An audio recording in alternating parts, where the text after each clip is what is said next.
तर मंडळी, काल आपण बघितला हळदीचा समारंभ आणि हळदीच्या समारंभाला काल तुम्ही बघत असाल तर मी माझ्या वहिनीला तयार केलं होतं आणि आज तिकडे बघाल तर तिची पूर्ण तयारी झालेली आहे. सो तिने नेसलेली आहे एक सुंदर अशी साडी जी मी नेसवून दिलेली आहे. तर ती तुम्हाला कशी वाटतेय आणि तिचा मेकअप आणि उपास आहे द्यायचे.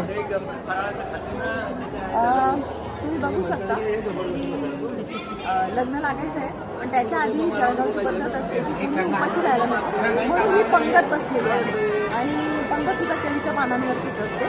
सो अजून पुढे काय गंमत होती आपण बघू. मंडळी, आपण काल हळदीचं जेवण बघितलेलं आहे आणि आत्ता आपण जळगावचं स्पेशालिटी असणारं लग्नातलं जेवण बघणार आहोत.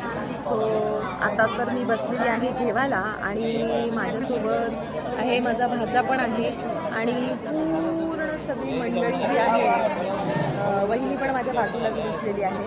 आणि तर मंडळी, तुम्ही बघू शकता माझ्या ताटामध्ये काय आहे. तर ताटामध्ये आहे वरणपोळी आणि वांग्याची भाजी. सो प्रत्येक ताटामध्ये जर तुम्ही बघितलं तर हेच तुम्हाला दिसणार आहे आणि हेच जळगावच्या लग्नातलं खासियत आहे.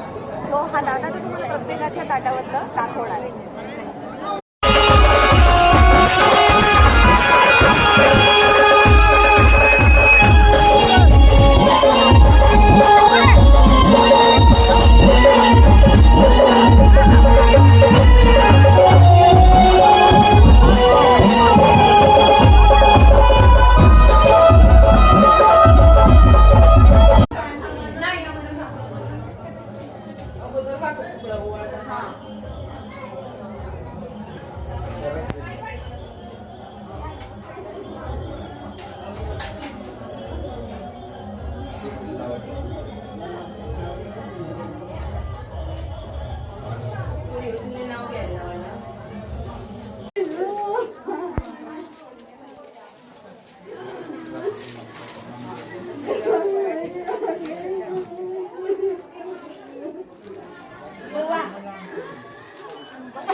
ना घरी यंदा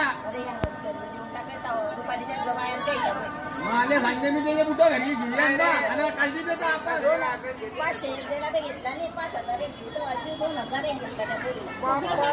बापरे या बाई माझ्या बुट लोकांना नाही व्यवस्थित आहे.